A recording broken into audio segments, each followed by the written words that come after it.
rồi hãy nè na nè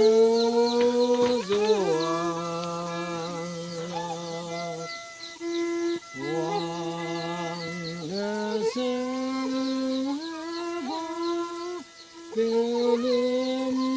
kêu lâu hơi hoàng y xóa y lòng đèn hơi hoàng y xóa chân áo nên rồi hãy nè na nè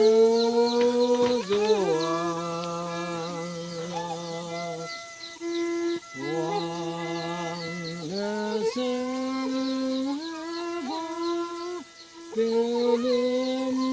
kêu lâu hơi hoàng y xóa y lòng đèn ai buộc cái con ra